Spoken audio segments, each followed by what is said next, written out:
Ako si Jade Buhoy, hatid sa inyo ang mga pinakamainit na balita sa bansa. Dito sa News Force. Sa ulo ng mga balita. Valentine's Day rush sa Dangwa, dinagsa ng Gen Z. Presyo ng bulaklak tumaas. ika-3 trilyon peso March nakatakdang ganapin sa February 25.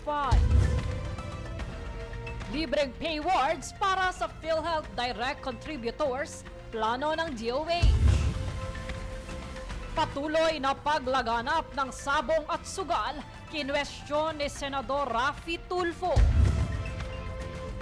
Hustisya sa mga biktima ng lumubog na barko sa Basilan, tanawagan sa Senado. 20 milyong pisong pabuya para sa impormasyon ukol kay Atong Ang, inihayag ng DILG. Atas at pantay na balita, komprehensibong ulat para sa pulso ng masa. Ito ang News Force. Mula sa mga nagdaang balita ngayong linggo, ngayong buwan ng pag-ibig, pansin na tumaas ang presyo ng mga bulaklak sa Dangwa Flower Market sa Maynila. Ngayong araw ng Valentine's Day, kasabay ng pagdagsa ng mga mamimili. Tunghayan ang ulat na ito. Ngayong buwan ng mga puso, ramdam dito sa Dangwa ang pagtaas ng presyo ng mga bulaklak. Lalo na ang mga panindang rosas dahil ito ang pinakamabenta ngayong season. Pero ayon sa mga mamimili, kahit mahal pa rin ang mga presyo ng mga bulaklak, ay kanila pa rin itong binibili dahil ngayon ang celebration ng Valentine's Day. Umabot na sa 1,315 pesos ang 2 dosenang rosas, habang nasa 100 pesos naman hanggang 150 ang kada peraso nito ayon sa mga tindero. Ang sunflower ay nasa 300 pesos hanggang 500 pesos, habang ang tulips ay nasa 50 pesos kada tangkay at ang Ecuadorian roses ay nasa 100 pesos bawat isa. Tumaas din ang presyo ng baby's breath sa 250 pesos, chamomile sa 350 pesos kada bundle at carnation sa 500 pesos kada bundle. Meron kaming mga budget friendly katulad nun, mga cute size, 250 lang para sa mga estudyante. Tapos yung mga ganito, mga 500, yung mga ganyan binibili nila. Ang mga pre-arranged bouquet na may glass accessories ay naglalaro sa 450 pesos hanggang 600 pesos, habang ang isang dosenang bouquet ay maaaring umabot sa 1,000 pesos hanggang 2,500 pesos depende sa disenyo. Samantala, ang mga customized flowers naman at pinadadala online ay nagkakahalaga ng lampas sa 1,000 pesos pataas. Kaya po namin magbigay sa nakabukate po ng 400 pataas po hanggang 3 pataas po. 3,400. Opo. Sa mga nakabukate lang po 'yun, madam, ha. Ayon sa mga vendor, inaasahan pang tataas ang presyo sa mismong February 14 dahil sa pagtaas ng demand. Nagtaas po talaga yung flowers po natin. 'Di ba lahat naman po nagtaas po talaga. Sa kabila ng pagtaas ng presyo, patuloy ang pagbili ng mga mamimili na may budget na 500 pesos hanggang 1,500 pesos. Sulit naman po kasi magiging masaya yung bibigyan. Mayroon ding naglaan ng budget para sa kanilang pagbibigyan this Valentine's Day. Student pa rin naman ako. Pero kahit gusto ko makatawid, parang gusto ko rin magandang design kasi special yung person na bibigyan ko ng roses. Sa girlfriend ko po din sa mga kapatid ko pang babae. Ang iba naman sa kanila ay nakaugalian ng magbigay hindi lang ngayong araw ng mga puso. Bumibili naman po pag may mga okasyon. So sino po yung pagbibigyan niyo po, sir, or parang Special someone lang po. Mayroon ding iba na ipaparamdam ang kanilang pagmamahal, hindi lang sa mga special someone, pero sa kanila ring mga loved ones. Para sa mama ko po. Tapos sa crush ko rin, nililigawan ko. Pero bibili namin kasi sa death anniversary ng father ko bukas, February 40. Karamihan sa mga binibili ay red roses, mixed pastel bouquets at minimalist arrangements na patok sa mga Gen Z. Mga kabataan talaga, ma'am. mga estudyante? Mga estudyante talaga, ma'am. Mga nagpapagawa pa, ma'am. Sa kabila ng taong-taong pagtaas ng presyo ng mga bulaklak, nananatili pa ring buhay sa tradisyon ang pagbibigayan ngayong Pebrero. Kaya naman, ang mga tao rin ay nakikita din dito na bumibili ng mga bulaklak. Hindi lang bilang pagbibigayan, kundi simbolo rin ng pag-ibig. Ako si Jade Buhoy, nag-uulat para sa Golden Nation Network. Samantala, muling ipinagpapatuloy ang voter registration sa Bangsamoro Autonomous Region and Muslim Mindanao o BARM simula nitong Lunes, February 9. Ayon sa Commission on Elections o COMELEC, saklaw ng voter registration ang unang BARM parliamentary election na nakatakdang ganapin sa September, maging ang Barangay and Sangguniang Kabataan Elections o BSKE. Samantala, para naman sa Bangsamoro voters na kasalukuyang wala sa kanilang mga probinsya, maaari kayong magparehistro sa bayan ng inyong lalawigan o sa highly urbanized cities gaya ng Cebu, Cagayan de Oro o mga syudad sa Metro Manila. Magtatagal ang registration period hanggang March 31, 2026.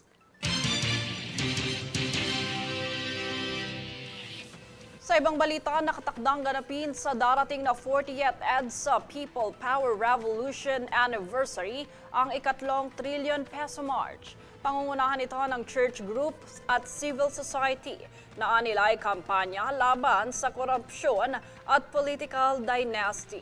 Dagdag pa rito, magiging panawagan din ang umano sa February 25 ang pag-uusig para sa malalaking isda o utak sa flood control scandal, maging ang pagbawi sa ill-gotten wealth mula sa lahat ng mga mandarambong at hustisya laban sa nakaraan at kasalukuyan pang pang-aabuso ng karapatang pantao. Gaganapin ang prayer march mula alas 7 hanggang alas 10 ng umaga sa EDSA Shrine hanggang Club Filipino. Habang alas 3 hanggang alas 5:30 naman ng hapon ang pangunahing programa sa People Power Monument. Samantala, Department of Health o DOH Secretary Ted Herbosa, inihayag ang plano ng DOH na maglabas ng bagong polisiya para sa lahat ng DOH hospitals na nakasaad na magiging zero balance billing ang mga pay wards sa direct contributor ng PhilHealth. Ang mga pay wards ay iba pa sa basic accommodation na kasalukuyang sagot ng zero balance billing. Inanunsyo ko ang isang napakahalagang programa na uumpisahan natin sa DOH hospitals. Nagkaroon ng malakas na paghiling na bigyan natin ng mas magandang pribilehyo ang mga direct contributors ng PhilHealth. Ito yung mga nakakaltasan sa sweldo ng kanilang premium. At sabi nila, isasama mo rin ba kami sa basic accommodation? Sana naman makakuha kami ng mas magandang accommodation. Nadinig po ng ating Pangulo ang inyong halihiling. At inatasan ako to think of these programs. Papagandahin natin sa PhilHealth, merong mga panukalang kailangan pa ng proseso, pero ako bilang inyong kalihim ng kagawaran ng kalusugan ay pwede lang iutos sa lahat ng DOH hospitals through a department memorandum circular na maglalagay at mag-allocate ng special area for direct contributors or yung ating mga working class or middle class na gustong magpa-accommodate sa zero balance billing sa ating mga ospital. So, isa-separate namin kayo para matingnan kung kayo ay mabigyan ng mas magandang accommodation. Air condition, medyo may separation para hindi kayo nasa common area. Pero talagang bibigyan natin kayo ng additional benefits dahil kayo po ay nagko-contribute sa pondo ng PhilHealth.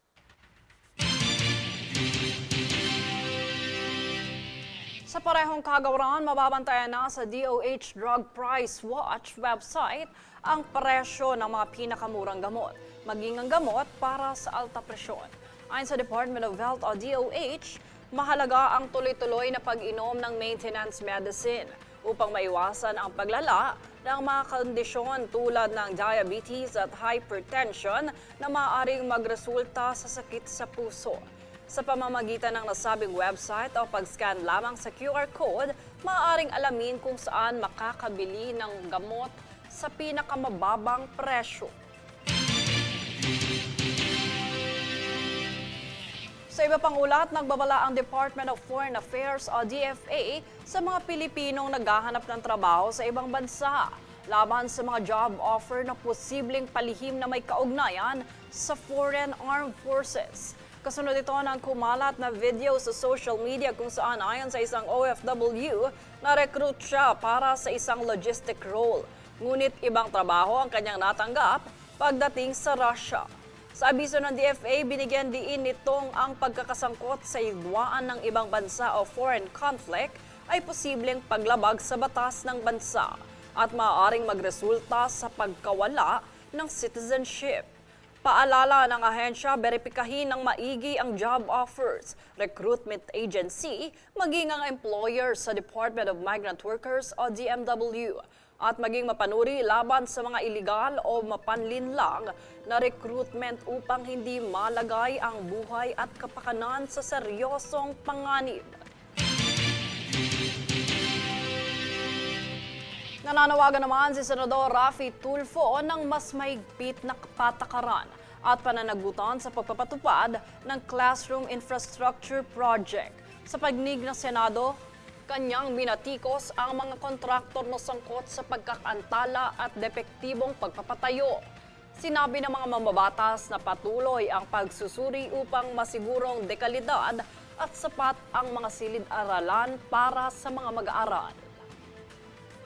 Now, dapat itong mga classrooms, they're built to withstand typhoons and earthquakes and stuff like that. Pero may mga classrooms, Mr. Chair, na mamonitor natin pagdating sa bagyo, ito yung unang nililipad, itong unang binabaha. So dapat, we have to be very careful na talagang quality yung classrooms na binibuild natin. And one more, Mr. Chair, every single year, humingi ng contribution, whether PSIP 1, PSIP 2, ang mga eskwelahan sa mga estudyante para sa mga electric fan. So dapat maganda yung build ng classroom na may electric fan, ceiling fan siguro mas maganda para hindi na pwede humingi ng contribution sa mga estudyante. At saka yung ano ba, yung ang tawag nun para pasukin ng hangin na ventilation, maayos ang ventilation. Kasi yung PSIP 1, PSIP 2, kung titingnan mo po yung mga classroom doon, it wasn't really built that properly na para maging maayos yung ventilation para sa mga estudyante. Kasi karamihan sa mga estudyante, in fact, Mr. Chair, last year, I donated several dozens of electric fans sa mga iba't ibang eskwelahan sa iba't ibang lugar dahil nga po, kulang ventilation, kulang ang electric fans.